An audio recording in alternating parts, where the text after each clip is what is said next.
RS brothers లో ఆషాఢం KG sale మళ్ళీ మొదలైంది. మరెన్నో క్రేజీ ఆఫర్స్ ఖైదీ చేయండి ఆర్ఎస్ బ్రదర్స్.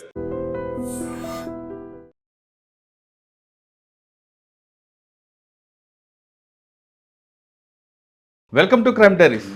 ఈ వారం మన guest 1991 batch armour reserve police officer.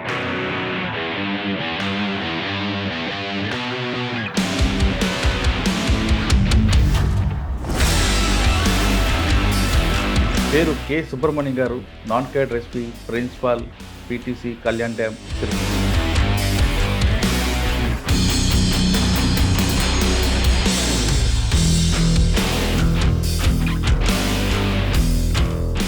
మీ సర్వీసులు ఎక్కువగా ఎక్స్చేంజ్ ఆఫ్ ఫైల్ కనిపిస్తున్నాయి కాబట్టి బాగా గుర్తుండిపోయిన సంఘటన. నేను 1991 బ్యాచ్ అండి. నా యొక్క ఫ్యామిలీ బ్యాక్గ్రౌండ్ తీసుకుంటే మా మదర్ ఆమె పారిశుద్ధ కార్మికురాలు. కొంతమంది మా అమ్మ ఈ పని చేస్తుందని చెప్పుకోవడానికి సిగ్గుపడుతుంది. ఈ రోజుల్లో కూడా మీరు గర్వంగా చెప్తున్నారంటే నిజంగా మీకు హ్యాట్స్ ఆఫ్. వాళ్ళు చదివించి ఇంతవరకు తీసుకొచ్చారు కాబట్టి నేను ఇక్కడ ఉన్నాను. వాళ్ళ కష్టాలు మీకు రాకూడదని మీకు చదివించారు. మా మదర్ బాగా ఇన్స్పిరేషన్. ఫస్ట్ మీరు పోస్టింగ్ ఇక్కడ ట్రైనింగ్ అయ్యాక హైదరాబాద్ ఎక్సైజ్ అకాడమీ అని ఉంది హిమ్మత్ సాగర్లో. నాది కర్నూలు రేంజ్. కర్నూలు రిపోర్ట్ చేశాను. ఈ law and order situations arise అయినప్పుడు మాప్ కంట్రోల్ ఎలా చేయాలా అంటే ఇన్వెస్టిగేషన్ పార్ట్ చెప్తారా? ఇన్వెస్టిగేషన్ పార్ట్ ఉంటుంది. వైజాగ్లో 5 సంవత్సరాలు మీకు బాగా గుర్తుండిపోయిన సంఘటన, ఒక గుర్తుండిపోయిన సంఘటన, ఒక బాధాకర సంఘటన కూడా ఉంది మీ దగ్గర. బాధాకర సంఘటన అంటే పరవాడ ఒకటి గ్యాస్ లీకేజ్ ఒక ఇన్సిడెంట్ ఒకటి జరిగింది. కరోనాకి సంబంధించి అదే టైంలో నేను వైజాగ్లో ఉన్నప్పుడు బాగా సర్వీస్ చేయడం జరిగింది అక్కడ. ఈ రెండు గుర్తుండిపోయినది. కానీ బాధాకర సంఘటన కూడా ఉంది. మీతో పాటు పనిచేసిన ఒక ఆమె నకిలీ నోట్లకు ఎట్లా అరెస్ట్ అవ్వడం. బాధాకరం ఎందుకంటే డిపార్ట్మెంట్లోకి వచ్చిన తర్వాత కూడా అలాంటి వాళ్ళు ఉన్నారు అంటే షేమ్ఫుల్ ఫీల్ అవుతున్నారు. యూనిఫామ్ డిసిప్లిన్ డిపార్ట్మెంట్ ఉండి ఆ విధంగా చేయడం అనేది కొంచెం ఎంబరాసింగ్ ఉంటుంది. అందుగురించే ఇక తర్వాత యాక్షన్ తీసుకున్నారు, సపరేట్ పెట్టారు. Welcome to crime diaries.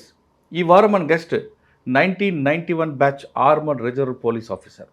పేరు కె సుబ్రహ్మణ్యం గారు, non cadre SP, principal, PTC, Kalyan dam, Tirupati. Subrahmanyam garu 1991లో పోలీస్ డిపార్ట్మెంట్కి వచ్చారు.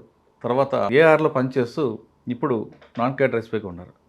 ఆయన డిపార్ట్మెంట్కి వచ్చినప్పుడు ఎక్కువగా ఆర్మర్ అనగానే చాలామందికి వేరే భావం ఉంటుంది. పోలీస్ అనగానే లా అండ్ ఆర్డర్ అనుకుంటాం, కానీ ప్రతి జిల్లాకి ఒక యూనిట్ ఆఫీసర్కి 2 గుళ్ళు, 2 కళ్ళు లాంటివి. ఒకటి లా అండ్ ఆర్డర్ అయితే మరొకటి ఆర్మడ్. ఎక్కడైనా ఒక ఎస్పీ గారు ఒక ఏవైనా ఇష్యూలు సార్ట్అవుట్ చేయాలంటే, అంటే లా అండ్ ఆర్డర్ విషయం కానీ లేదా సంబంధించి కూంబింగ్ విషయంలో కానీ ఇంకా వేరే విషయాలు కావాలంటే లా అండ్ ఆర్డర్ కన్నా ముందు ఎక్కువగా వాళ్ళకి స్ట్రైకింగ్ ఫోర్స్ అనేది ఆర్మడ్ ఫోర్స్ ఎంత స్ట్రాంగ్గా ఉంటుందో ఆ ఎస్పీ గారు కూడా పని కూడా ఈజీగా అయిపోతుంటుంది. వాళ్ళు కనబడరు కానీ బ్యాక్ బోన్, ఒక విధంగా సింపుల్గా చెప్పాలంటే బ్యాక్ బోన్ యూనిట్ ఆఫీసర్. అలాంటి ఆ ఏజెన్సీలో పనిచేసినప్పుడు ఆయనకు ఎదుర్కొన్న స్ట్రగుల్స్ ఏంటి? 1991లో డిపార్ట్మెంట్కి వచ్చినప్పుడు ఎక్కువగా రాష్ట్రం అంతా నక్సల్స్ మూమెంట్ ఉండేది. నక్సల్స్ మూమెంట్లో కూంబింగ్ చేయాలంటే ఆర్మడ్ ఫోర్సే ఉండాలి. ఆయన కూంబింగ్ చేస్తున్నప్పుడు ఎలాంటి ఛాలెంజెస్ వచ్చాయి, దాన్ని ఎలాగ వాళ్ళు ఓవర్కమ్ చేశారతో పాటు ఆయన ఎస్ఐ అయిన తర్వాత సివిల్స్లోకి రావాలి, కన్వర్షన్ చేసుకోవచ్చు, కానీ అది కూడా ఎందుకు వద్దన్నారు అనే విషయంతో పాటు ప్రజెంట్ పీటీసీలు తిరుపతిలో ఉన్నారు కాబట్టి ఇక్కడ ఎలాంటి ఛాన్సెస్ ఉన్నాయి, ఎంతమందికి వాళ్ళు ట్రైనింగ్ ఇస్తుంటారు, ఇక్కడికి వస్తున్న వాళ్ళకి రిఫ్రెష్మెంట్ ట్రైనింగ్స్ ఏ విధంగా ఉంటాయి, ఇప్పుడు వస్తున్న ఛాలెంజెస్ కొత్త ఛాలెంజ్. ఒకప్పుడు ట్రెడిషనల్ క్రైమ్, తర్వాత white collar offence, present cyber crime.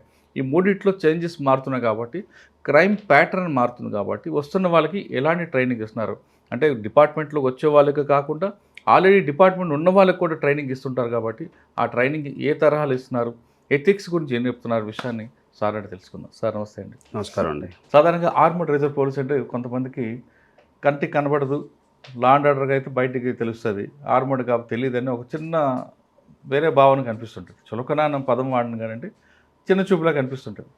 ఏముందిలే మీదే ఉందిలే అని. కానీ అసలు బ్యాక్ బోన్ మీరే. ఒక జిల్లాకి ఆర్మడే ఎక్కువ ఉంటుంది. అసలు పబ్లిక్లోకి కనిపించిపోయినా ఒక ఇష్యూ అయిందంటే గంటలు నిలబడి బందోబస్తులో కనీసం ఎలాంటి సదుపాయాలు లేకుండా ఉన్న రోజుల్లో మీరు డిపార్ట్మెంట్కి వచ్చారు. ఇప్పుడంటే ఆర్మడ్ ఫోర్స్కి సఫిషియెంట్ ఫండ్ ఉంది, ఇన్ఫ్రాస్ట్రక్చర్ ఉంది, బందోబస్తుకి వెళ్తే మీకు ఒక టేబుల్స్ కానీ ఉన్నాయి. ఒకప్పుడు మీరు వచ్చినప్పుడు అవన్నీ మీకు ఎదురై ఉండవు కావున తెలిసి. మీరు డిపార్ట్మెంట్లోకి రావడానికి బై ఛాన్సా, బై చాయిసా? వచ్చిన తర్వాత మెయిన్ ఛాలెంజ్ ఏమి వచ్చింది? ఇప్పుడున్న ఛాలెంజ్ ఎలాగ వస్తున్నాయి? ఇప్పుడున్న ఛాలెంజ్ లా అండ్ ఆర్డర్ కాకుండా ఇప్పుడున్న వస్తున్న ఆఫీసర్స్కి ఎటువంటి ట్రైనింగ్ ఇస్తున్నారు? ఈ ప్రశ్నలకు సమాధానం చెప్పే ముందు కె సుబ్రహ్మణ్యం గారి ఫ్యామిలీ బ్యాక్గ్రౌండ్, ఫస్ట్ మీరు డిపార్ట్మెంట్కి వచ్చిన మెయిన్ ఛాలెంజ్, మీ సర్వీస్లో ఎక్కువగా ఎక్స్చేంజ్ ఆఫ్ ఫైల్ కనిపిస్తుంది కాబట్టి బాగా గుర్తుండిపోయిన సంఘటన. నేను 1991 బ్యాచ్ అండి. అప్పట్లో మాకు పోలీస్ అకాడమీ కూడా లేదు హైదరాబాద్లో. ఎక్సైజ్ అకాడమీ అనేసి దాని దగ్గరలోనే, హిమత్ సాగర్ దగ్గరలో. ఒకసారి అకాడమీకి వచ్చే ముందు మీ పేరెంట్స్ బ్యాక్గ్రౌండ్, నా యొక్క ఫ్యామిలీ బ్యాక్గ్రౌండ్ తీసుకుంటే, మా మదర్ ఆమె పారిశుద్ధ కార్మికురాలు. అవునా? మా daddy ward boy hospital, government హాస్పిటల్లో. అలా చెప్పినందుకు నిజంగా మీరు, మేము 9 మంది సంతానం మా అమ్మకి, నేను అందులో 5వ వాడిని. అందులో చాలా గర్వంగా చెప్తున్నారు. 7 మంది ఆడపిల్లలు, 2 మగ పిల్లలు మేము. సో చాలా కొంతమంది మా అమ్మ ఈ పని చేస్తాదని చెప్పుకోవడానికి సిగ్గుపడుతుంది ఈ రోజుల్లో కూడా మీరు గర్వంగా చెప్తున్నారంటే నిజంగా మీకు హ్యాట్స్ ఆఫ్ అండి. వాళ్ళు చదివించి ఇంతవరకు తీసుకొచ్చారు కాబట్టి నేను ఇక్కడ ఉన్నాను. వాళ్ళు చదివించకపోతే నేను ఇక్కడ ఉన్నాను కదండి. వాళ్ళ గురించి చెప్పుకోవడానికి మా మదర్ కదా. ఇంతవరకు వచ్చాయంటే నాకు హ్యాపీ. ఇకపోతే నాకు ఇక్కడ డిపార్ట్మెంట్ కాకి డ్రెస్ అనేటువంటిది నాకు స్కూల్ డేస్ నుంచి నాకు ఐడియా ఉంది. 70s నేను ఎలిమెంటరీ స్కూల్లో ఉన్నప్పుడు వీళ్ళు సిఆర్పిఎఫ్ వాళ్ళు మా ఇంటి దగ్గర రైల్వే స్టేషన్ కుప్పంలో వాళ్ళు వచ్చి అక్కడ క్యాంప్స్ కండక్ట్ చేసి అక్కడ సెంట్రల్ తరఫు నుంచి ఫోర్స్ అక్కడ డిప్లాయ్మెంట్ చేశారు. వాళ్ళు రోజు పీటీ చేయడము, వెపన్ డ్రిల్స్ చేయడము, తర్వాత టౌన్లో మొత్తం మార్చ్ ఫాస్ట్ చేయడము, లా అండ్ ఆర్డర్ కంట్రోల్ చేయడం చేసేవారు. నేను అక్కడ వాళ్ళతో ఉండి అలా కలిసిపోయి అప్పటి నుంచి నాకు డిపార్ట్మెంట్ కాకి యూనిఫాము, ఒక ఎక్సర్సైజ్ ఇటువంటి ఏదైనా ఇంట్రెస్ట్ పుట్టింది. సో అదే క్రమంలోనే నేను డిగ్రీ జాయిన్ అయినప్పుడు కూడా ఎన్సీసీలో జాయిన్ అయ్యాను. ఎన్సీసీలో జాయిన్ అయిన తర్వాత అక్కడ సి సర్టిఫికేట్ అండర్ ఆఫీసర్ రావడం జరిగింది. అదేవిధంగా అప్పుడు కంబైన్డ్ జిల్లా చిత్తూరులో నేను ఒకటే సెలెక్ట్ అయ్యాను ఆర్డీసీ పీరియడ్కి. ఏదైతే ఎవ్రీ ఇయర్ జనవరి 26కి న్యూఢిల్లీ రాజ్పాత్ నుంచి ఇండియా గేట్ వరకు పీరియడ్ జరుగుతుందో అందులో పార్టిసిపేట్ చేశాను నేను. ఓకే. సో అదొకటి. సో నా ప్రస్థానము కాకి డ్రెస్ అనేటువంటిది అక్కడి నుంచి స్టార్ట్ అయింది, కాలేజ్ డేస్ నుంచి. ఫర్దర్గా ఇంకా నేను తర్వాత ఈ డిపార్ట్మెంట్కి రావడం జరిగింది. సార్, మీరు డిగ్రీ వరకు చదువుకుని ఇక్కడ రావడానికి చాలా కష్టపడ్డారు. కానీ మీరు చెప్తున్న ఫ్యామిలీ బ్యాక్గ్రౌండ్, మా పేరెంట్స్ బ్యాక్గ్రౌండ్ తీసుకుంటే చాలా కింద స్థాయి ఉంది. వాళ్ళు ఈ స్థాయికి, అందులో మీరు కుటుంబం కూడా పెద్ద కుటుంబం, ఆడపిల్లలు మీరు, ఈ స్థాయికి తీసుకురావడానికి ఖర్చు పెట్టడం, ఆర్థిక కష్టాలు అన్నీ కూడా అమ్మా నాన్న చేశారా? వాళ్ళే ఎలా పడ్డారు?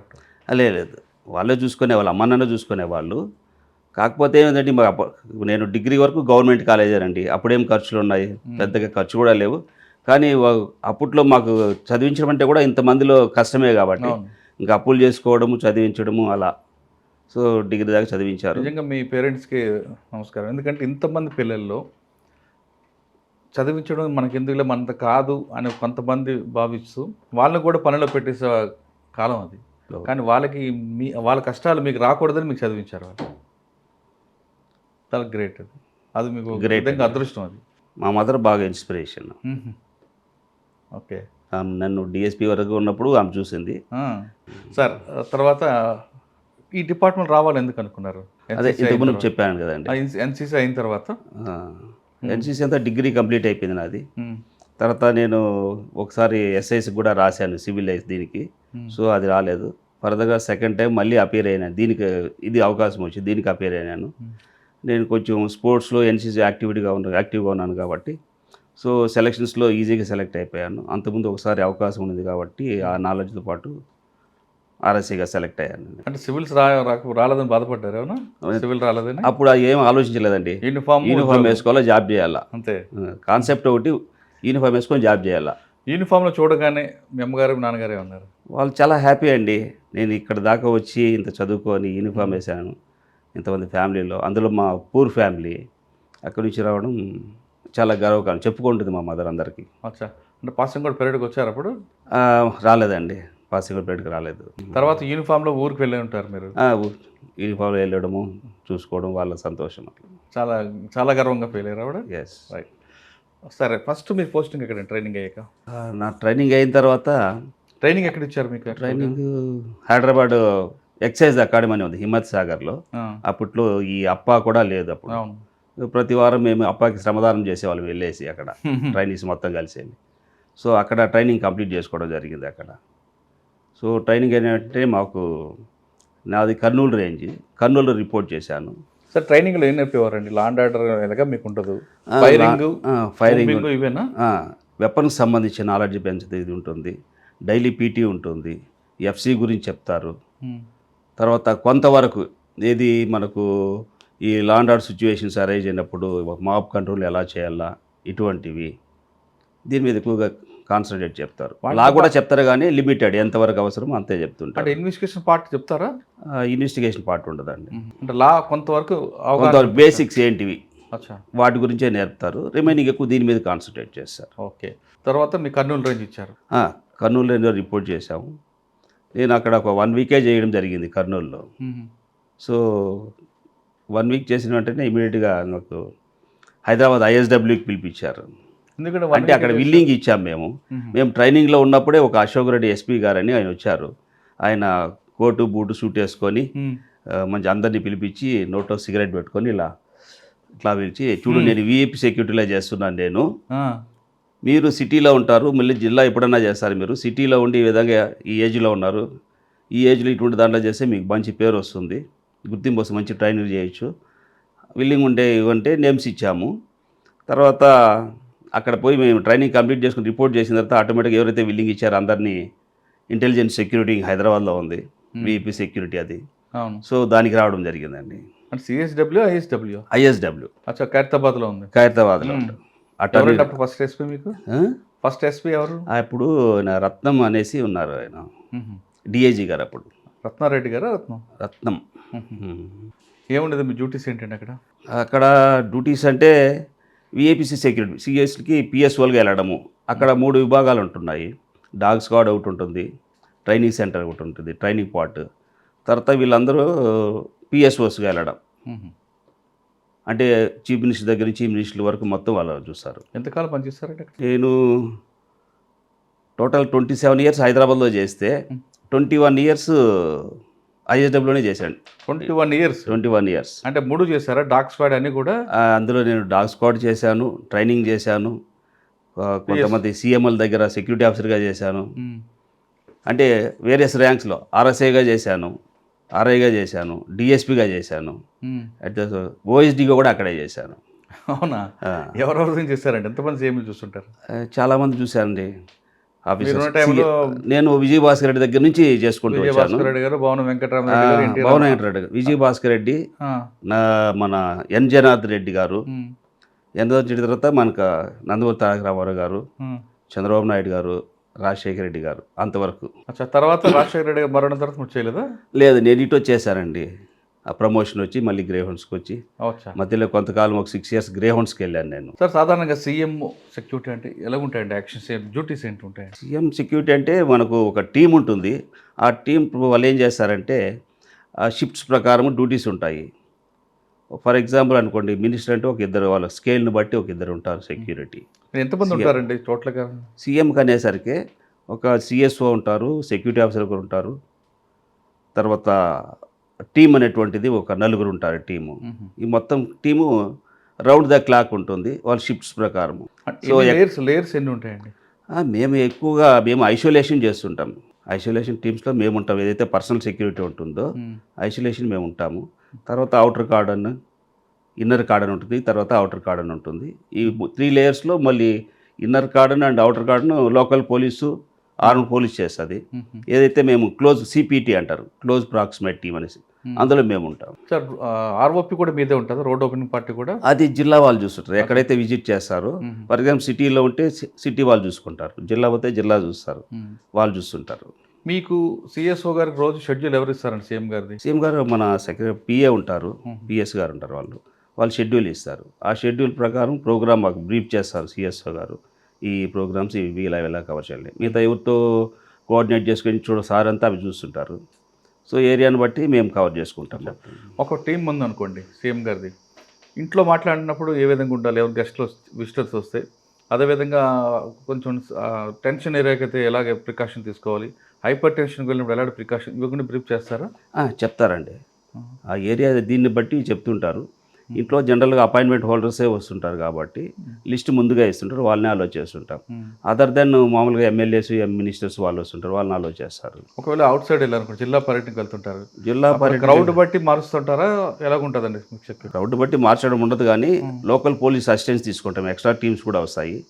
దాన్ని బట్టి సిచ్యువేషన్ బట్టి అవసరమైతే రోపు వేసుకొని కవర్ చేసుకోవడము ఇటువంటివి ఉంటాయి జిల్లా. అంటే అందులో కూడా బ్లాక్ గ్లాస్ పెట్టుకుని అప్పుడు అప్పట్లో లేవండి, బ్లాక్ గ్లాసు తర్వాత ఇవన్నీ లేవు, హెడ్ ఫోన్ సెట్స్ ఏం లేవు కదా.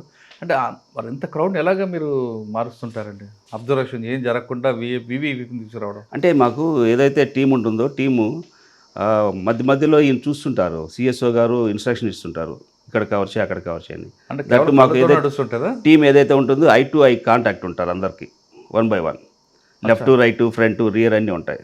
ఎవరు సిఎస్ఓ గారు? మాకు ఏదైతే ఉంటారో టీము 4 sides కవర్ చేస్తుంటాం మేము. అంటే మీరు కేవలం కళ్ళతోనే మాట్లాడుకుంటారు? కళ్ళతోనే చూస్తారనమాట. కాదు చూడు ఇటు అంటారు. సో కళ్ళతో చెప్తుంటారు, ఏమైనా అవసరం అయితే తప్పదు అనుకుంటే వచ్చి చెప్తారు. సరే, అటువంటి సంఘటనలో ఏమైనా అనుకోని సంఘటన జరిగింది అనుకోండి, అక్కడ వివిఐపిని సేఫ్గా తీసుకెళ్ళడమా మీ డ్యూటీయా, లేదు అక్కడున్న ఎనిమిని? లేదు, ఫస్ట్ బాడీ కవర్ ఇస్తాం. బాడీ కవర్ సైమల్టేనియస్గా అక్కడి నుంచి ఎవాక్యుయేట్ చేయడమే మా పని. విఐపిని సేఫ్టీ ప్లేస్కి తీసుకెళ్ళిపోవాలి. దాన్ని అక్కడ ఉన్నట్టు లోకల్ పోలీస్ ఎవరైతే ఉన్నారో వాళ్ళు చూసుకుంటారు, కానీ న్యూట్రలైజ్ వాళ్ళు చూసుకుంటారు. ఇమీడియట్గా మేము బాడీ కవర్ ఇవ్వడము, ఎవాక్యుయేట్ చేయడం, ఇదే ఉంటుంది సెక్యూరిటీలో ఎక్కడన్నా కానీ. సార్, మీకు చేస్తున్న అన్నిట్లో బాగా గుర్తుండిపోయిన ఒక సంఘటన చెప్పండి. దాదాపు 6 దగ్గర చేశారు మీరు, 6 సీఎంల దగ్గర. ఇటువంటి ఇష్యూస్ ఏమైనా జరిగాయా? పబ్లిక్ సడన్గా రావడం, కొంతమంది వస్తారు సడన్గా మధ్యలోకి వచ్చేకండి ఇవ్వడం, ఇలా చేస్తుంటారు. అవన్నీ కామన్గా జరుగుతుంటాయి. ఒక్కొక్కసారి ఎంత కంట్రోల్ చేసినా జిల్లా పర్యటనకి వెళ్ళినప్పుడు అక్కడ జిల్లా ఆఫీసర్స్ వాళ్ళు కంట్రోల్ చేసి బ్యారికేడింగ్ అన్నీ చేస్తారు. అభిమానం ఉన్నలో ఒకసారి ముందుకు వచ్చేసి రావడం, చేయబట్టుకోవడము ఇదే ఉంటుంది. సో ఎంత ఉండగానే మేము ఇట్లా కవర్ చేస్తుంటారు, లెఫ్ట్ కవర్ చేస్తుంటారు, ఒకసారి చేయి రావచ్చు, అయినా కానీ మా వాళ్ళు అయితే కవర్ అయితే చేసుకుంటుంటారు. జిల్లా పర్యటన ఉన్నప్పుడు ఇక కార్యకర్తలు ఉన్నప్పుడు ఒకసారి అక్కడ మనం కంట్రోల్ చేయలేము ఒకసారి. అంటే ఇప్పుడైతే చాలా పెరిగింది, కానీ రెస్ట్రిక్షన్ చాలా కంట్రోల్ చేయడం జరిగింది. అప్పట్లో అంత ఇది లేదు. ఇప్పుడు కొంతమంది సీఎంలు మీరు ఆపినా లేదు వదిలివేయాలకి అని అంటుంటారు, అటువంటి సంఘటనలు జరిగాయా? కొంతవరకు. ఎవరండి? అంటే మామూలుగా అయితే ఒకసారి ఒక హాల్లోకి ఎవరైనా వచ్చారు, ఇటువంటి వచ్చారంటే దగ్గరకు వచ్చారంటే వాళ్ళు త్రూ యాక్సెస్ కంట్రోల్ ద్వారా చెక్ అయ్యి వస్తారు.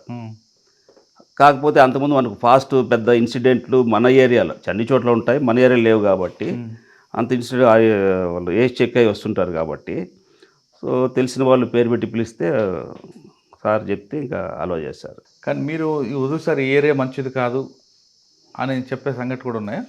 అంటే బ్రీఫ్ సిఎస్ఓ గారు బ్రీఫ్ చేస్తారు, సీఎం గారికి సిఎస్ఓ గారు బ్రీఫ్ చేస్తారు. దాన్ని బట్టి జిల్లా ఆఫీసర్లతో కూడా కోట్ చేసి సెక్యూరిటీ ఎన్హాన్స్ చేస్తారు. సెక్యూరిటీ ఇంతమంది సీఎం దగ్గర దాదాపు 6 అనుకుంటా. అంటే నేను అందరి దగ్గర కొంతకాలమే చేశాను. ఇప్పుడు అంటే లీవ్ ప్లేస్లో వెళ్ళడము, విజయ్ భాస్కర్ దగ్గర ఎన్జర్ అటువంటి చేశాను. బాబు గారి దగ్గర మన చంద్రబాబు ప్రజెంట్ సీఎం గారు ముఖ్యమంత్రి గారు నారా చంద్రబాబు నాయుడు గారి దగ్గర ఎక్కువ కాలం చేశాను. ఎంతకాలం? ఆయన దగ్గర 6 years చేశాను. సీఎంగా ఉన్నప్పుడే. ఆయన ఫైనాన్స్ మినిస్టర్ అప్పటి నుంచి నేను ఆయన దగ్గర చేశాను. ఇద్దరు గొప్పవనా? అలానే ఏం లేదు, అవకాశం వచ్చింది, సో సర్వీస్ చేశాను అక్కడ. సార్, సీఎం గారు కూడా ఎవరైనా వస్తే వద్దు అనుకుంటే దగ్గర తీసుకొస్తారు కదండి, అవి కొంచెం మీకు ఇబ్బంది అనిపిస్తాయి కదా? ఇబ్బంది అనిపిస్తుంది. అంటే మా డ్యూటీ ఆయన సెక్యూరిటీ ఇదే ఆలోచన మాకుండదు, కానీ బట్ ఎవరైతే ఉంటారో ప్రొటెక్టీ వాళ్ళకి ఇది ఉండదు, ఎంతవరకు దగ్గరగా వెళ్ళాలనే ఉంటుంది. అదే పొలిటీషియన్స్ అంటే దగ్గరికి వెళ్ళాలని ఉంటుంది, అందరినీ కలవాలని ఉంటుంది. అది కానీ అటువంటి సంఘటనలు కొన్ని ఇబ్బంది అవుతాయి కదండి. బాబు గారి దగ్గర పనిచేశారు అంటే అలిపినప్పుడు మీరు ఉన్నారా? అలిపినప్పుడు నేను లేనండి. అటువంటి సంఘటనలు రిపీట్ కాకుండా ఉండాలంటే మీరు గట్టిగా చేయాలి. దాని తర్వాతే కదా, అలిపిరి తర్వాత సెక్యూరిటీ పెంచారు, ఎనర్జీ ఇచ్చారు, కొంతవరకు చాలా వరకు కంట్రోల్ చేస్తూ వచ్చారు అనమాట. సార్, 6 పనిచేశారు. 6లో మీకు ఎవరి దగ్గర బాగా ఎఫెక్షన్? ఎక్కువ కాలం వీరి దగ్గర చేశాను కాబట్టి కొంచెం అందులో మా ఎమ్మెల్యే గారు, మీ ఎమ్మెల్యే గారు ఆత్మీయత ఎక్కువ ఉంటుంది. ఆయన కూడా మేము బాగా గుర్తుపట్టి దగ్గర పిలుస్తారు. బాగున్నా సుబ్రహ్మణ్యం అంటారా, లేదంటే ఆఫీసర్ పేరు పెట్టి ఎవరండి చూడయ్యా అంటారు, రావయ్యా, ఎక్కడ ఉన్నావా, బాగున్నా, అంతవరకే. లిమిటే, ఆహా. ఎక్కువ ఉండదు. అంటే మన దగ్గర అని కూడా అది తెలుసు కానీ ఎంతవరకు ఆ బోర్డర్ వరకే అంతవరకే ఉంటుంది. మీరు కూడా అంతవరకే. అంతే కదండి, మన డ్యూటీ మేము అంతవరకే ఉంటాం. సరే, మీరు అక్కడి నుంచి మీరు మధ్యలో ప్రమోషన్ వచ్చింది, డిఎస్పీకి వెళ్ళారు. ఆర్ఎస్ఐగా చేశాను సార్ దగ్గర నేను. 2 స్టార్ ఆర్ఎస్ఐగా చేశాను. తర్వాత ఇన్స్పెక్టర్ ప్రమోషన్ వచ్చింది. ఆర్ఎస్ఐ చేస్తున్నప్పుడే నాకు సివిల్కి రావడానికి అవకాశం వస్తే కన్వర్షన్కి నేను విల్లింగ్ ఇవ్వలేదు. ఎందుకండి? ఎందుకంటే ఇంకా దీంట్లో ప్రమోషన్ వస్తుంది, నాకు ఇన్స్పెక్టర్ ప్రమోషన్ వస్తుంది. ఇంకా అక్కడ పోతే ఇంకా నిద్ర ఉండదు. తర్వాత యావిగేషన్, పబ్లిక్, పొలిటీషియన్స్ ఎంత అన్నీ మనం మెంటల్గా ప్రిపేర్ లేము అలాగా. సో దీంట్లో హెల్త్ కాపాడుకోవచ్చు, ఫిజిక్ బాగుండొచ్చు అనే ఉద్దేశం, ఇలా ప్రమోషన్ వస్తుంది, త్వరగా హైయర్ ర్యాంక్స్కి వెళ్ళనే ఉద్దేశంతో దీంట్లో కంటిన్యూ అయిపోయాను. సార్, సాధారణంగా సివిల్లో రావాలనుకుంటారు, మీరేమో వద్దన్నారు, దానికి కారణం చెప్పారు. కంటిన్యూ తర్వాత ప్రమోషన్స్ ఇక్కడే కంటిన్యూ ఆర్ఐగా? లేదండి, ఒక 2 months నేను హోమ్ గార్డ్స్లో చేశాను, సిటీ హోమ్ గార్డ్స్లో. సో అప్పట్లో మాకు డిఐజీ గారు దినకర్ రెడ్డి ఉండేవారు. దినకర్ రెడ్డి గారు? దినకర్ ప్రసాద్. ఎంతమంది చిత్తూరు ఎస్పీ డిఐజీగా అక్కడ ఉండేవాళ్ళు, రేంజ్ డిఐజీగా ఉండేవాళ్ళు. ఆయన దగ్గరికి వెళ్ళి రిపోర్ట్ చేసినప్పుడు, ఈ హోమ్ గార్డ్స్ దీనికి ఎందుకు ఏం చేస్తారు మీరు, ఇప్పుడు వచ్చి యంగ్ ఏజ్లో మంచి అలైట్ ఫోర్సెస్ ఉన్నాయి, దాంట్లో చేయొచ్చు కదా, గ్రే హౌన్స్ ఎటువంటి దాంట్లో అంటే అవకాశం ఇస్తే చేస్తామన్నాం. సో అప్లికేషన్ ఇస్తే ఆయన ఓకే చేశారు. వితిన్ 1 monthలో మాకు గ్రే హౌన్స్ వచ్చింది. ఇంకా గ్రే హౌన్స్లో ఒక 6 years చేయడం మంచి ఎక్స్పీరియన్స్. అక్కడ ఎక్కడెక్కడ పని చేస్తారండి గ్రే హౌన్స్లో?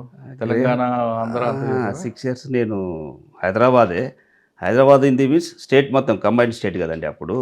నేను 99 నుంచి 2005 దాకా చేశాను కంబైన్డ్ స్టేట్. సో అన్ని ఫారెస్ట్లు చూశాను నేను. మీకు బాగా టఫ్ ఉన్న ఫారెస్ట్, టెరైన్ ప్రాబ్లం ఉన్న ఫారెస్ట్ ఏది? ఆదిలాబాదు, తిరియాని అని ఒక ఏరియా ఉంటుంది అటు సైడ్, ఆదిలాబాదు ప్లస్ ఒరిస్సా, మన వైజాగ్ ఏఓబి. ఈ రెండు టఫ్, చాలా టఫ్. సార్, ఈ 2 ఏరియాలో బాగా గుర్తుండిపోయిన ఎక్స్చేంజ్ ఆఫ్ ఫైర్లు కొంచెం చెప్పండి. ఎక్స్చేంజ్ ఆఫ్ ఫైర్ అనగానే చాలా అందరూ అనుకుంటారు, ఎదురు కనబడతారు అనుకుంటారు. అంటే చాలా బ్లాస్టింగ్ ఫేస్ చేసాం మేము. తర్వాత ఎక్స్చేంజ్ ఆఫ్ ఫైర్స్ అంటే నాకు తెలంగాణలో చేయడం జరిగింది. ఒకటి చెప్పండి. వరంగల్ జిల్లాలో ఒకటి చేయడం జరిగింది. సో ఎన్ని గంటలకు వెళ్ళారు? మేము మిడ్ నైట్ డ్రాప్ అయ్యాము.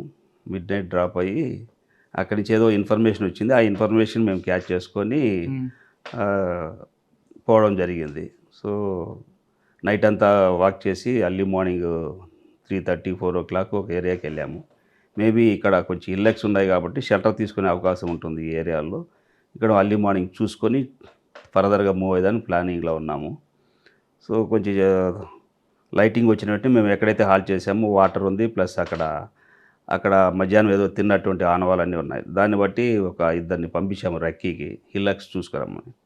సో వాళ్ళు రక్కీ చేసుకొచ్చి ఇమీడియట్గా మళ్ళీ డౌన్కి వచ్చేసి మా టాక్టిక్స్ ఏదైతే అది ఉపయోగించి చెప్పడం జరిగింది, ఎవరో టెంట్ ఉంది, ఈ విధంగా ఉన్నారు అని ఆయన. సో అది కన్ఫర్మేషన్ చేసుకోవాలి కదా.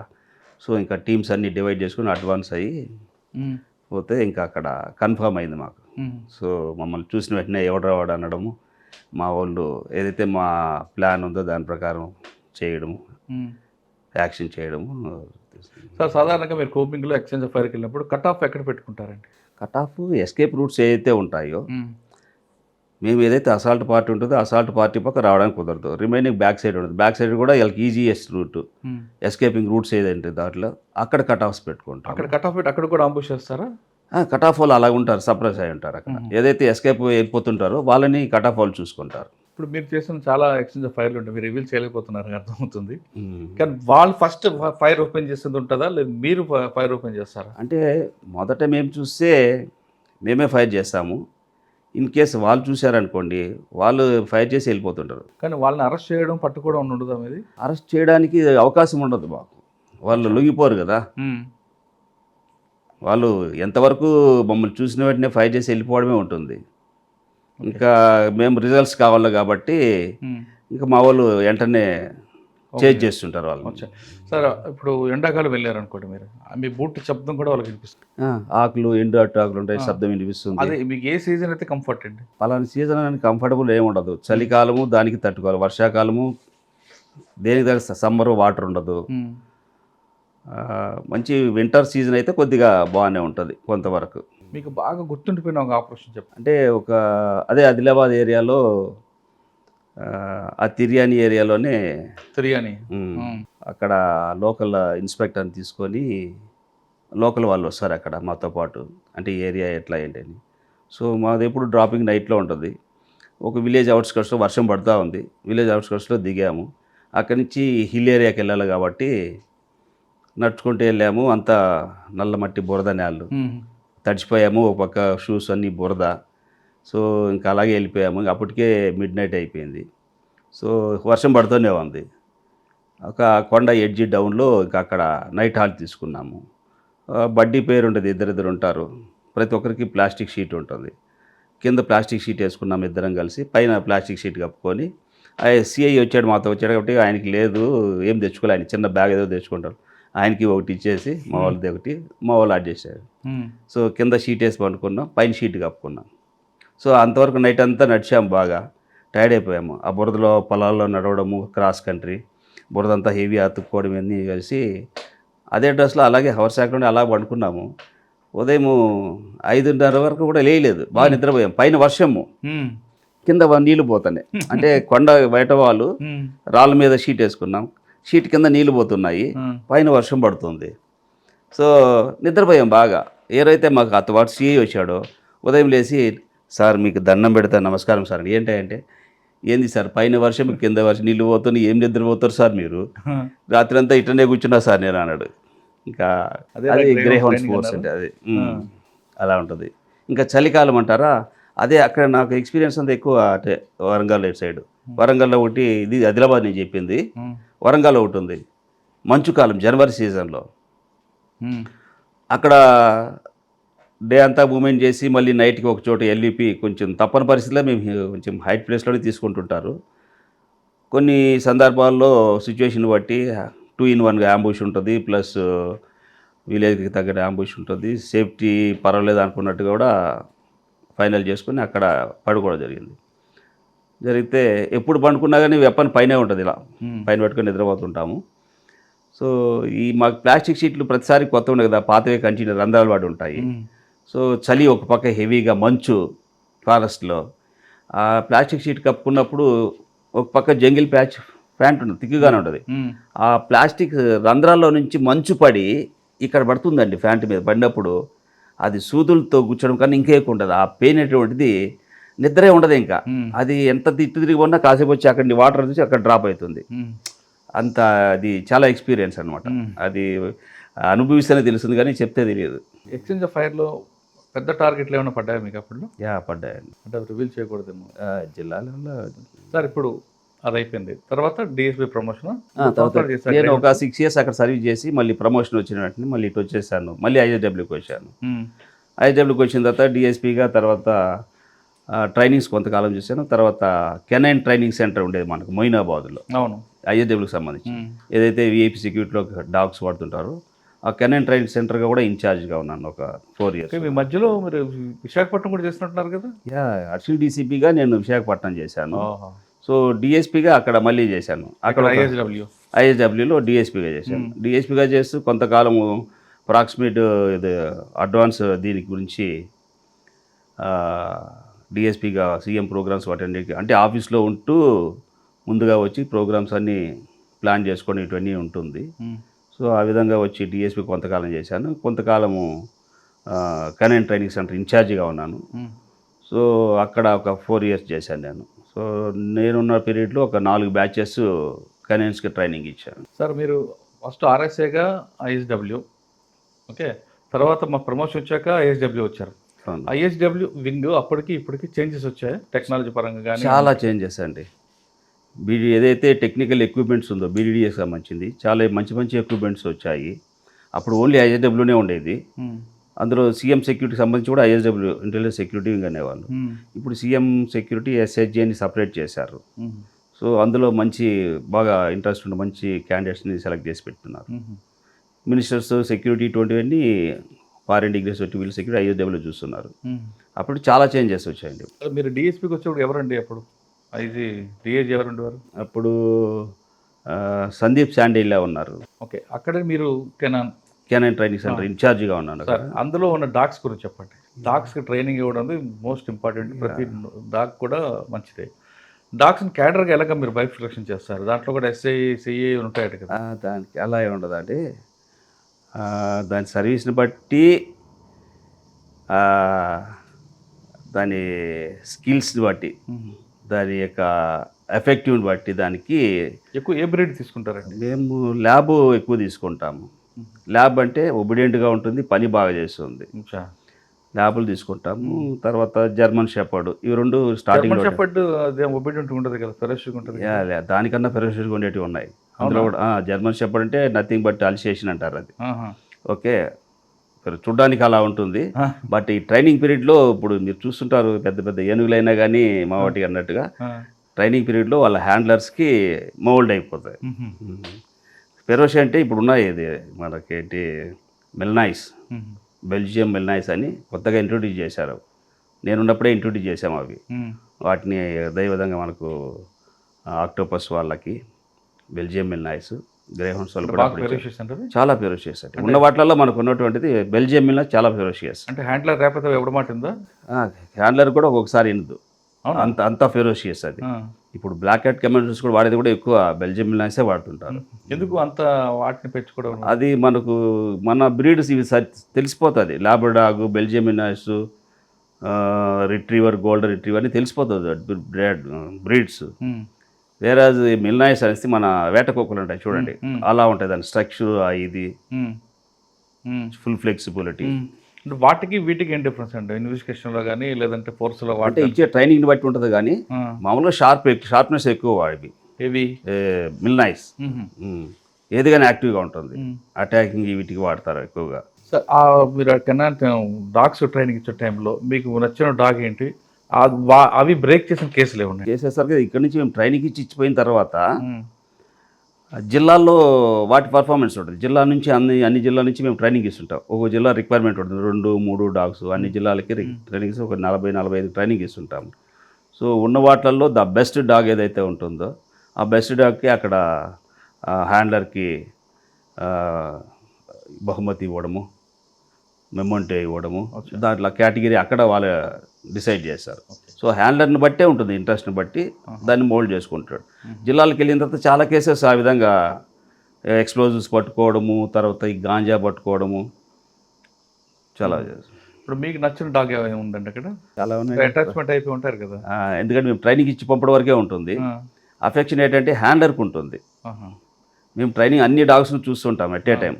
ఏదైతే ఉంటాయో బలం డాగ్ బాగుంది, ఈ డాగ్ బాగుంది, ఈ డాగ్ బాగుంది అని చెప్తుంటామే కానీ బట్ హ్యాండ్లర్కి ఉంటుందా ఇది. సార్ డాగ్స్ మెనూ ఎలాగ ఉంటాయండి అసలు? దాని మెనూ మామూలుగా ఈ రాయల్ కెనాన్ ఫుడ్ పెడుతుంటారంటే మార్నింగ్ ఒకసారి ఈవినింగ్ ఒకసారి 2 times రాయల్ కెనాన్ ఇస్తారు. దాని ట్రీట్మెంటు రెగ్యులర్గా 3 months once deworming, injections, yearly rabies vaccination ఇవ్వడము జరుగుతుంది. హ్యాండ్లర్ బాగా కనెక్ట్ అయిపోతాయి కదండి చాలా. అది ఒకసారి జిల్లాకి వెళ్ళిపోయి హ్యాండ్లర్ బాధపడుతుంటాడు, అవి కూడా బాధపడతాయేమో కదా. హ్యాండ్లర్తో పాటే పంపిస్తాం. అంటే హ్యాండ్లర్ మీన్స్ ఇక్కడ ట్రైనర్స్ ఏదైతే ట్రైనర్స్ ఉంటారో ట్రైనర్స్ కొంతవరకు ఉంటుంది.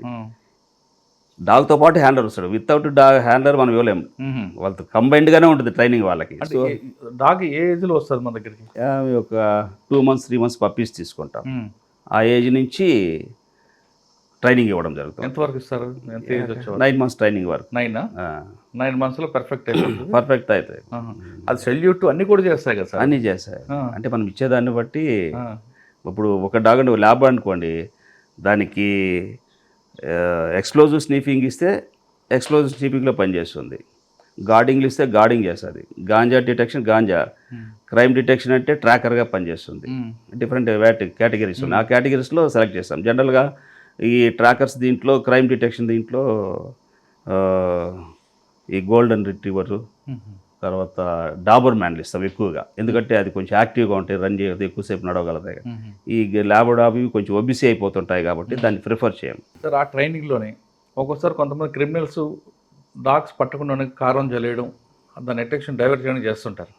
వాటిని కూడా మనం అటువంటి మిర్చి పౌడర్ వేసిన తర్వాత కూడా చేసే విధంగా డాక్టర్ ట్రైనింగ్ ఇస్తారు. అంటే మనకు దానికి సంబంధించినటువంటి మిర్చి కారం పొడి, తగలకుండా అటువంటి ఎవిడెన్స్ ఏమంటే దాన్ని స్నీప్ చేపించి మనం ట్రాక్ చేయించగలుగుతాం. అంటే కొన్ని డాగ్స్ అప్పుడు మిర్చి పౌడర్ వేస్తున్నా సరే అది పూర్తిగా రిమూవ్ చేసి కిందకు వెళ్తుంది. దానికి చేసిన తర్వాత కూడా దానికి ఆ స్నీపింగ్ వస్తే ఆ స్మెల్ అనేటువంటిది వచ్చింది అనుకోండి దానికి ట్రాక్ చేస్తుంది. ఆ స్మెల్ ఎలాగ అలౌట్ చేస్తారు? ఎన్ని రోజులకి అది ఐడెంటిఫై చేసుకుని మైండ్లో పెట్టుకుంటుంది? స్టార్టింగ్లో లవ్ అండ్ అఫెక్షన్ ఇస్తుంటాము. తర్వాత యాక్చువల్ ఏదైతే ఉంటుందో ట్రైనింగ్ ఎక్స్ప్లోజివ్ వాటికి ఎక్స్ప్లోజివ్ కంటిన్యూగా రెగ్యులర్గా చేపిస్తూ ఉంటాం, రెగ్యులర్గా చూపిస్తుంటాం. మళ్ళీ ఇలా పెడుతుంటాము, మళ్ళీ దాన్ని తినడానికి ఏదో పెడుతుంటారు, దాన్ని కొంచెం అప్రిషియేట్ చేస్తారు, క్లాప్స్ కొట్టడం, మళ్ళీ ఇలా పెట్టుకొని ఇట్లా అంటే మళ్ళీ ఇక్కడికి రావడము, సో బాగా దాన్ని శబాష్ అనిపించడం, దానికి ఏదో తినిపించడము. మా ట్రైనర్స్ ఉంటారు కదా, మేము అన్నీ చూస్తూ ఉంటాం, అన్ని డాగ్స్ను చూస్తుంటాం, దాని స్కిల్ ఎంతవరకు వచ్చింది, ఎలా దాని పర్ఫార్మెన్స్ ఎలా ఉందనేసి. సో గ్రాడ్యువల్గా అటాకింగ్ది మరి అటాకింగ్ స్టైల్ దాని ట్రైనింగ్ సపరేట్ ఉంటుంది. అంటే మనిషి కన్నా ఫాస్ట్గా నేర్చుకుంటుంది అంటారు. షూర్. గ్రాస్పింగ్ పవర్ ఎక్కువ, అఫెక్షనేట్గా కూడా ఉంటుంది, డ్యూటీ ఉంటుంది. శాలరీస్ కూడా ఎక్కువ కదండి వాటికి. శాలరీ ఎక్కువ ఉంటుంది. దాని ఫీడింగ్ దానికి దాని ఫీడింగ్ మెడికల్ రెగ్యులర్గా ఉంటుంది. వాటికి కూడా ప్రమోషన్ ఉంటుందా? ప్రమోషన్ అంటూ ఏముండదు. ప్రమోషన్ ఏముండదు. హ్యాండ్లర్కి ప్రమోషన్ ఉంటుంది. హ్యాండ్లర్కి ప్రమోషన్ ఉంటుంది. ఒకవేళ ఏమైనా కొలాప్స్ అయింది అనుకుంటే అప్పుడు ఏం చేస్తారు వాటిని? కొలాప్స్ అయినప్పుడు ఇంకా జిల్లాల్లో జనరల్గా ఏంటంటే 9 years వరకు వాటికి రెగ్యులర్గా డ్యూటీ తీసుకుంటుంటారు. 9 years తర్వాత ఏదైనా ప్రాబ్లం వచ్చింది అనుకుంటే డాక్టర్ అడ్వైస్ తీసుకొని పర్వాలేదు ఫర్దర్ ఇంకొక 3 months ఎక్స్టెండ్ చేసి దాన్ని సర్వీసెస్ యూజ్ చేసుకుంటాము. అదర్వైజ్ దాన్ని హెడ్ క్వార్టర్స్ ఉండే బట్టి దాన్ని లాస్ట్ బ్రీత్ వరకు సర్వైవ్ చేస్తారు. అచ్చా, మరి అప్పుడు హ్యాండ్లర్కి ఇంకా వేరే డాగ్ తీసుకుంటారు, నెక్స్ట్ దానికి వెళ్తాడు, అది హెడ్ క్వార్టర్లోనే ఉంటుంది. ఇన్ కేసు యూనిట్ ఆఫీసర్ ఒప్పుకుంటే ఎవరైనా బయట వాళ్ళు మేము ఆ డాగ్ని తీసుకుంటామంటే వాళ్ళకి ఇచ్చేస్తారు. అది కూడా చూసుకొని అతను సరిగ్గా చూసుకుంటాడా, డాగ్ అంటే అఫెక్షన్ ఉందా లేదని చెప్పి చెక్ చేసుకొని యూనిట్ ఆఫీసర్ పర్మిషన్ తీసుకొని ఇస్తారు. అది ఓకే. లేదా ఇతనే హ్యాండ్లర్ మా ఇంట్లో పెట్టుకుంటారంటే హ్యాండ్లర్కే ఇచ్చేస్తారు. ఒకవేళ హ్యాండ్లర్ లేకపోయి డాగ్ ఉందనుకోండి, హ్యాండ్లర్ లేరని అన్నం తినడం మానేది తీసుకుంటుందా లేదు అలవాటు? అంటే స్పేర్ హ్యాండ్లర్ కూడా వస్తాడు ట్రైనింగ్కి. ఏదో ఈ సందర్భాన్ని బట్టి అతను లేకపోతే మళ్ళీ తినదు అనే ఉద్దేశం. స్పేర్ హ్యాండ్లర్ ఉంటాడు. సో రొటీన్గా డ్యూటీ ఉండే వాళ్ళు ఒక కెనైన్స్ ఎక్కడైతే ఉంటాయో హెడ్ క్వార్టర్స్లో దానికి వీళ్ళు డ్యూటీస్ మారుతూ ఉంటారు. వాళ్ళందరూ పరిచయమే కాబట్టి లీవ్లో పోయినప్పుడు చూస్తూ ఉంటారు కాబట్టి ఫుడ్ వాళ్ళు పెడితే మాత్రమే తీసుకుంటాం. తర్వాత ఎక్కడికి వచ్చారండి? డిఎస్పీ తర్వాత డిఎస్పీ తర్వాత ప్రమోషన్ వచ్చింది నాకు, ఓఎస్డి అని వచ్చింది. అంటే అడిషనల్ ప్రమోషన్ రావాలి. సో ఓఎస్డి అని ఇచ్చారు. కడపలో ఒక 1 month చేశాను అంతే. అగైన్ మళ్ళీ మహేష్ భగత్ సార్ ఉన్నారు అప్పుడు ఐఎస్డబ్ల్యూకి, ఆయన మళ్ళీ పిలిపించేశారు ఇక్కడికే. సో ఐఎస్డబ్ల్యూ పిలిపిస్తే మళ్ళీ ఇక్కడే చేశాను, కొంతకాలం చేశాను ఓఎస్డీగా. ఐఎస్డబ్ల్యూని చేశాను. ఐఎస్డబ్ల్యూ చేసి తర్వాత ప్రమోషన్ వచ్చి గ్రేహౌండ్స్కి వెళ్ళాను, స్క్వాడ్రన్ కమాండర్కి వెళ్ళాను మళ్ళీ అగైన్. అక్కడ ఒక 1.5 years చేశాను గ్రేహౌండ్. ఉంటాయి సార్ మీ డ్యూటీస్? అంటే మాకు కొన్ని యూనిట్స్ ఉంటాయి, యాక్టివ్ యూనిట్స్ ఉంటాయి. వాటి యొక్క వాళ్ళ యొక్క యూనిట్స్ ట్రైనింగ్స్, వాళ్ళ స్కిల్స్, క్లాసెస్ చెప్పడం, వాళ్ళ అడ్మినిస్ట్రేషన్, వాళ్ళు యూనిట్స్ జిల్లాలకు వెళ్ళినప్పుడు అక్కడ విజిట్ చేసి రావడం. తర్వాత నేను 2019లో వైజాగ్ సిటీ వచ్చాను యాజ్ అడిషనల్ డీసీపీగా గ్రేహౌండ్స్. బైఫర్కేషన్ తర్వాత 2019లో. సో 2019లో అడిషనల్ సుబ్రహ్మణ్యం గారు అక్కడికి వచ్చారు, విశాఖపట్నం వచ్చాను. అక్కడ ఎంతకాలం చేశారు? అక్కడ 3 months అనుకొని వచ్చాను. నాకు జనరల్ ఎలక్షన్స్ అని పిలిపించారు అప్పుడున్నటువంటి కమిషనర్ గారు. సో 3 months అనేది నాకు ఎదురు చూస్తుంటే 5 years కంప్లీట్ చేశాను. బట్ నేను యూనిఫామ్ వేసి జాబ్ చేసింది అది ఒక్క చోటేనండి. 5 సంవత్సరాలు. ఐఎస్డబ్ల్యూలో సఫారీ వేసి చేశాను, గ్రేహౌండ్స్లో జంగిల్ ప్యాచ్, డాంగ్రీలా వేసి చేశాను. సో యూనిఫామ్ వేయడం అక్కడి నుంచే స్టార్ట్ అయ్యింది నాకు, వైజాగ్ నుంచే. సో నేను ఆర్ఐగా డిఎస్పీగా ఎక్కడ యూనిఫామ్ జిల్లాలో చేయలేదు. వైజాగ్లో 5 సంవత్సరాలు మీకు బాగా గుర్తుండిపోయిన సంఘటన చెప్పండి. ఒక గుర్తుండిపోయిన సంఘటన, ఒక బాధాకర సంఘటన కూడా ఉంది మీ దగ్గర. బాధాకర సంఘటన అంటే నేను వచ్చిన తర్వాత అక్కడ ఒక 2 చెప్పుకోవచ్చు. ఒకటి పరవాడాది, ఒకటి గ్యాస్ లీకేజ్ ఒక ఇన్సిడెంట్ ఒకటి జరిగింది. తర్వాత రెండవది వచ్చేసి ఈ కరోనాకు సంబంధించి అదే టైంలో నేను వైజాగ్లో ఉన్నప్పుడు బాగా సర్వీస్ చేయడం జరిగింది అక్కడ. ఈ 2 గుర్తుండిపోయినవి. కానీ బాధాకర సంఘటన కూడా ఉంది. మీతో పాటు పనిచేసిన ఒక ఆమె నకిలీ నోట్ల కేసులో అరెస్ట్ అవ్వడం. అది బాధాకరం కాదండి, సంతోషకరమా? దాన్ని ఎలా చెప్పాలో తెలియడం లేదు. ఆమె బాధాకరం ఎందుకంటే డిపార్ట్మెంట్లోకి వచ్చిన తర్వాత కూడా అలాంటి వాళ్ళు ఉన్నారు అంటే షేమ్ఫుల్ ఫీల్ అవుతున్నాను నేను అంతే. కానీ ఆవిడ యాటిట్యూడ్ ఫస్ట్ నుంచి అలాగే ఉందండి లేదా? మనకు తెలియదు. సో మొదటి నుంచి ఆమె సినీ ఫీల్డ్ దీన్ని అట్లా ఉండేది, అలా కంటిన్యూ కానీ అయిపోయింది. యూనిఫామ్ డిసిప్లిన్ డిపార్ట్మెంట్ ఉండి ఆ విధంగా చేయడం అనేది కొంచెం ఎంబరాసింగ్ ఉంటుంది కదా. అందు గురించే ఇక తర్వాత యాక్షన్ తీసుకున్నారు, సపరేట్ పెట్టారు. అదే బాధాకరమైన విషయం, షేమ్ఫుల్ అనుకుంటాము. ఎప్పుడైనా ఎదురుపడ్డారు మీరు మీకు ఆవిడ? నా దగ్గర కూడా చేశారు. ఎక్కువగా లిటిగేషన్ పెడుతుంటారు కదండి, మీ మీద కూడా ఇచ్చారు కదా. వస్తూ ఉంటాయండి, ఆఫీసర్స్ తెలుసు మనం డ్యూటీ ఏం చేస్తుంటాము. అంటే పని చేయమంటే ఆవిడ కోపం అంట, వెంటనే ఆఫీసర్ మీద రాస్తుంటారు. అదండి, పని చేయాలని మనము వస్తాం డిపార్ట్మెంట్లోకి, ప్రతి ఒక్కరు కూడా పని చేస్తామని వస్తారు. పని చేయకుండా తప్పించుకోవడం అనేది పద్ధతి కాదు కదా, పని చేయాలి. సార్ 5 సంవత్సరాల్లో విశాఖపట్నంలో మీకు బాగా నచ్చిన కమిషనర్ ఎవరండి? అందరూ బాగా నచ్చి ఉంటారు. అంటే ఒక్కొక్క ఆఫీసర్ ఒక్కొక్క స్ట్రాటజీ. ఆర్కే మీనా సార్ ఉన్నారు, ఆయనది ఒక స్ట్రాటజీ. ఆయనకు ముందు లడ్డా సార్ ఉన్నారు, ఇప్పుడు సారు ఆయన స్ట్రాటజీ ఒకటి. ఒక్కొక్క అడ్మినిస్ట్రేషన్ టైంలోనే కదా మీకు విశాఖపట్నంలో ఎలక్షన్స్కి పిలిపించింది, అప్పుడే వచ్చాను నేను. పోలీస్ గెస్ట్ హౌస్ కూడా అప్పుడు ఆయన టైంలో అనుకుంటా. అవునండి. తర్వాత మనీష్ కుమార్ సిన్హా సార్ ఉన్నారు, శ్రీకాంత్ సార్ ఉన్నారు, త్రివిక్రమ సార్ ఉన్నారు, డిఐజీ. లాస్ట్లో వచ్చే ముందు మన సిడీజీ గారు రవిశంకర్ అయ్యర్ సార్ ఉన్నారు. సో ఒక్కొక్కరి దగ్గర నాకు చాలా అదృష్టం అక్కడ. అంటే నాకు స్టార్టింగ్లో ఇష్టం లేదు, కానీ ఆ వర్క్ చేయడం వల్ల ఉదయం వెళ్ళిపోతే రాత్రి 8 అయిపోతుందండి, మళ్ళీ ఉదయం వెళ్ళిపోవాల్సిందే. No Sunday, no second Saturday. మళ్ళీ ఇప్పుడు 24 గంటలు set, man pack, telephones, non stop. అలా దాంట్లో లీనమైపోయాను 5 years.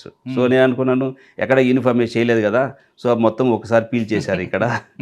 సో ఒక ఎక్స్పీరియన్స్ గెయిన్ చేశాను అక్కడ నేను. కానీ కొంతమంది హోంగార్డ్స్, కొంతమంది అక్కడే ఒకే దగ్గర పని చేయాలి, అక్కడే సెటిల్ అయిపోవాలనుకున్న వాళ్ళకి మీరు వెంటనే కొంచెం కొంచెం పక్కకు తప్పించారట కదా. అంటే అక్కడ ఏదైతే ఆఫీసర్స్ ఉంటారో రిమార్క్స్ వస్తుంటాయి వాళ్ళ దగ్గర, వచ్చినప్పుడు తప్పదు, మనం అందరూ చేయాలని ఉంటుంది. మళ్ళీ అందరికీ రొటేషన్ కూడా రావాలి. ఒక చోటే ఉండిపోతే అదే వర్క్ అనేటువంటిది ఆ క్వాలిటీ తెలియదు, అదే దీంట్లో పనిచేస్తారు. సో వాళ్ళు కొంచెం మారుస్తూ ఉంటే నెక్స్ట్ వాళ్ళు ఇంకొంచెం ఇంప్రూవ్మెంట్ చూపించి ఇంట్రెస్ట్ ఉండే వాళ్ళకి చేయిస్తే. కానీ వాళ్ళకి అదే సుఖం అని తయారైపోయారు కదండి కొంతమంది. అందువల్లే కొంతవరకు చేంజ్ 3 years అయిన వాళ్ళకి, 5 years వాళ్ళకి, అప్పుడు వచ్చిన సిపి సారు మొత్తం షిఫ్ట్ చేయండి అంటే ఇంకా.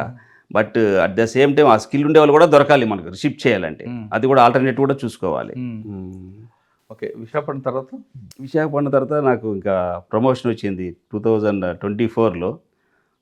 నాన్ క్యాడర్ ఎస్పీ వచ్చిందండి. వచ్చిన తర్వాత డైరెక్టర్గా, డిప్యూటీ డైరెక్టర్గా ఇచ్చారు అనంతపూర్. సో అక్కడ ఒక 3 months నుండి తర్వాత ఇక్కడ పోలీస్ ట్రైనింగ్ సెంటర్కి, పీటీసీ కళ్యాణ్ డ్యామ్కి అటాచ్మెంట్లో వచ్చాను నేను. Present PTC last August 19th నుంచి. ఇక్కడ వర్క్ ఏముంటుందండి ఇక్కడ? పోలీస్ ట్రైనింగ్ కాలేజ్ వర్క్ అంటే ఏదైతే ఇన్ సర్వీస్ వాళ్ళు ఉన్నారో వాళ్ళకి సంబంధించి 3 days course, 6 days course, different subjects పైన పెడుతుంటాము.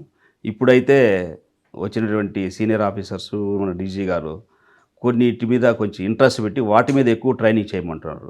ఫర్ ఎగ్జాంపుల్ NDPS పెరుగుతుంది, దానిపైన క్రైమ్ అగేన్స్ట్ ఉమెన్. తర్వాత ఇంకోటి చెప్పుకోండి, ఇప్పుడు సైబర్ క్రైమ్స్, ఎకనామిక్ అఫెన్సెస్, వీటి మీద. తర్వాత న్యూ క్రిమినల్ లాస్ ఉన్నాయి. ఈ న్యూ క్రిమినల్స్ ఎక్కువ, ఈ 4 మీద ఎక్కువ ఫోకస్ చేసి ఎవరైతే జిల్లాలో ఉన్న ప్రతి ఒక్కరిని కూడా బ్యాచ్ల వైజ్గా పిలిపించి 3 days course, 6 days course conduct చేస్తాం. అవి అపార్ట్ ఫ్రమ్ మళ్ళీ మనకు ఈ కన్వర్షన్ కోర్సు, AR నుంచి civil conversion course, pre promotional course, ఇవి కాకుండా టీటీడీ సెక్యూరిటీ వాళ్ళకి ట్రైనింగ్స్ జరుగుతూనే ఉంటుంది. ట్రైనింగ్స్ ఇప్పుడు ఎంతమంది ఉన్నారండి? ప్రజెంట్ మనకి 20-30 మంది 3 days కోర్సు గురించి వాళ్ళు ఉంటారు. ఒక ఫ్రెష్ బ్యాచ్ లాస్ట్ టైం ఒక బ్యాచ్ ఎంత వెళ్ళింది? అది ఇంతకుముందు 20లో ఒక బ్యాచ్ వెళ్ళిపోయిందండి. అంటే 9 months బేసిక్ వాళ్ళు ట్రైనింగ్ అది. సో అప్పుడు అయిపోయిన తర్వాత అంతవరకు మళ్ళీ బ్యాచ్ లేదు ఇప్పుడు. ఓకే సార్, మీరు సివిల్ వద్దనుకొని ARలో ఉండిపోయారు. ఎప్పుడైనా అనిపించిందా ఈ సర్వీస్ కంప్లీట్ అవుతుంది కదా, సివిల్లో చేస్తుంటే బాగుండని? లేదండి, నాకు అనిపించలేదు. నేను కమిటెడ్, ఇక్కడ చేస్తున్నాను, దీనికి న్యాయం చేయాలి. సో దీంట్లో ఇన్వాల్వ్ అయిపోయాను అంతే. సివిల్లో చేయాలని నాకు అనిపించలేదు. స్టార్టింగ్లో నేను రాసినప్పుడు వచ్చింటే దాంట్లో కంటిన్యూ అయ్యేవాడినేమో, అప్పుడు రాలేదు, సెకండ్ దీనికి వచ్చింది. సో ఎప్పుడు కానీ నా మీద దృష్టి ఇవ్వలేదు నాకు. సార్ ఫైనల్గా చెప్పండి, ఈ డిపార్ట్మెంట్లో రావాలనుకున్న వాళ్ళకి సివిల్లోకి రమ్మంటారా, ARలోకి వెళ్ళమంటారా? రెండిట్లలో ఉండాలండి, వాళ్ళ ఇంట్రెస్ట్ని బట్టి. AR ఉండాలా, సివిల్ ఉండాలా, బట్ వాళ్ళ ఇంట్రెస్ట్. ఇప్పుడు ఒకవేళ AR నుంచి సివిల్కి వచ్చారనుకోండి, కొంతమంది కామెంట్ చేస్తుంటారు, వాళ్ళకేం తెలుసు ఇన్వెస్టిగేషన్ పార్ట్ లా తెలియదు అంటారు. అటువంటి కామెంట్ చేసే వాళ్ళకి మీరు ఇచ్చే మెసేజ్ ఏంటి? ఏముందండి, వాళ్ళు కూడా మొదటి నుంచి పుట్టుతానే నేర్చుకోలేదు ఏది. వాళ్ళు కొంచెం ముందు వచ్చారు, వీళ్ళు కొద్దిగా వెనక వచ్చారు. ఇంకొక 5-6 సంవత్సరాలకి వీళ్ళు నేర్చుకుంటారు. అంతే, తేడా పెద్దాడు కాబట్టి ఉంటుంది అలా అనుకుంటారు. కానీ వీళ్ళు ఎక్స్పర్ట్స్ అవుతారు. కొంతమంది కేసెస్ మీరు చూస్తే చాలా వరకు డేర్ చేయడము, కంట్రోల్ చేయడము, ఎక్కువ కొంచెం ఫ్రంట్ స్టెప్ తీసుకొని యాక్షన్ చేసిన వాళ్ళు కూడా ఉన్నారు. అలా అని చెప్పి దాంట్లో లేరనేది ఉన్నారు. వీళ్ళు కూడా ఏం తక్కువ కాదు, కాకపోతే వాళ్ళు అలా ఉంటుందేమో. సార్, వీళ్ళు ఇప్పుడు వచ్చిన బ్యాచ్కి లేటెస్ట్ వెపన్స్ ట్రైనింగ్ కూడా ఉంటుందా? అన్ని వెపన్స్ వచ్చి ఏదైతే బ్యాచ్ వస్తుందో మనకున్నటువంటి weapons LMG, SLR, INSAS, Glock pistols, basic weapon 303 దగ్గర నుంచి అన్ని ట్రైనింగ్, అన్ని వెపన్స్. ఓకే సార్, ఫైనల్గా ఇంకో 1 year తర్వాత 1.5 years మీరు రిటైర్ అవుతారు. తర్వాత ఏం చేయబోతున్నారంటే? ఏదన్నా పొలంలో చిన్న గుడిసేసుకొని వ్యవసాయం చేద్దాం అనుకుంటాను. మీ అమ్మగారికి ఉన్నారా? లేదండి, కాలం చేశారు. డిపార్ట్మెంట్లోకి వచ్చే వాళ్ళకి సివిల్, AR అనే కామన్ లేకుండా, స్పెషల్ పార్టీ అని కాకుండా పోలీస్కి రండి, పబ్లిక్ సర్వీస్ చేయండి. కానీ ఇక్కడ వచ్చిన తర్వాత అలాట్మెంట్ ప్రకారం వెళ్ళాలి తప్ప ఈ సివిలా లేదా ARA లేదా స్పెషల్ పార్టీయా స్పెషల్ పోలీసా అని కాకుండా రండి, ఖచ్చితంగా ఎక్కడున్నా సరే పని చేయాలనుకుంటే మనం స్కిల్ ఉంటే అక్కడే పని చేయొచ్చు అంటున్నారు సుబ్రహ్మణ్య గారు. ఒక చిన్న నిరుపేద కుటుంబం నుంచి ఆయన, ఆ తల్లి పారిశుద్ధ్య కార్యక్రమాలు, తండ్రి వార్డ్ బాయ్ అయినా ఆ స్థాయి నుంచి ఈ స్థాయికి రావడానికి కారణం వాళ్ళ పెంపకం, వాళ్ళ నీతి నిజాయితీ. సాధారణంగా పారిశుద్ధ్య కార్యక్రమ పిల్లలు అందరూ ఏమనుకుంటారంటే, మా జీవితాలు ఇంత కదా, మా పిల్లలు కూడా మా వెనకే మురుక్కాలు ఉండాలని భావిస్తున్న ఈ తరుణంలో ఆ మహాతల్లి నా కొడుకుని చదివించాలి, సొసైటీకి బాగు చేయాలని ఆవిడ తను కష్టపడుతూ 6 పిల్లలను చదివించి సుబ్రహ్మణ్య గారికి స్థాయి తీసుకొచ్చారు. అంటే ప్రతి తల్లిదండ్రుల్లో ఒక పట్టుదల ఉంటే తమ పుట్టిన దేవుడి కాడ ఎవ్వరు కూడా తలదించకుండా సమాజంలో ఎన్ని సమస్యలు వచ్చినా ఎదురించుకొని పిల్లలకు ఒక స్థాయికి తీసుకురావచ్చు అనే దీంట్లో సుబ్రహ్మణ్య గారి తల్లిదండ్రులకు ఇచ్చిన పెంపకం, వాళ్ళు నేర్పిన నీతి నిజాయితీ. ప్రతి తల్లిదండ్రులు కూడా తమ పిల్లలకు ఏం చేయాలో ముందు కలలు కనండి. ఆ కళలకు కళని నిజం చేయడానికి, ఆ సాకారం చేయడానికి మీ సంకల్ప బలం ఎంతో కృషి. అంతేగాని మనం ఇంతే అని భావించకుండా ఖచ్చితంగా మన పిల్లల్ని బాగా వెళ్ళాలంటే మీరు కష్టపడండి, పిల్లలు కూడా కష్టపెట్టి బాగా చదివించండి. వాళ్ళకి కూడా కష్టం సుఖం 2 నేర్పండి. అంతేగాని పిల్లల్ని చిన్నప్పటి నుంచి మనం అల్లారు ముద్దుగా పెంచాం కదా అని చూస్తే ఒక స్థాయికి వచ్చిన తర్వాత వాళ్ళు మనకి కొడుకులు గారు తన్నే వాళ్ళు అవుతారు. సుబ్రహ్మణ్య గారి స్టోరీలో ఒక ఇన్స్పైర్ ఉంది, ఒక ఇగ్నైట్ ఉంది. పారిశుద్ధ్య కార్మికురాలు కుటుంబం పుట్టిన అతను మాత్రం నా తల్లి ఇది అని గర్వంగా చెప్పుకుంటున్నారు. కారణం ఆమె పెంపకం. ఆయన ఈ స్థాయికి రావడానికి ఆమె కారణం అంటున్నారు ఆయన. ఇది సుబ్రహ్మణ్య గారితో ఎక్స్క్లూజెంట్. వచ్చే వారం మరో గెస్ట్తో మళ్ళీ కలుద్దాం. అంతవరకు నమస్తే. Thank you sir. Thank you very much. మీ అమ్మగారు ఆత్మ సాధించాలని కోరుకుంటున్నాను. iDreams, this police diaries is something very, very valuable towards that. I must really appreciate Murali, your insights. iDreams founder and CEO Chinna Vasudev Reddy gartoni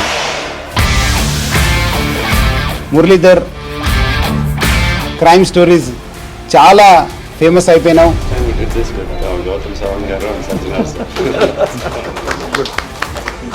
Well done. Congratulate him for doing so well, and I congratulate him, his boss also, for doing so well.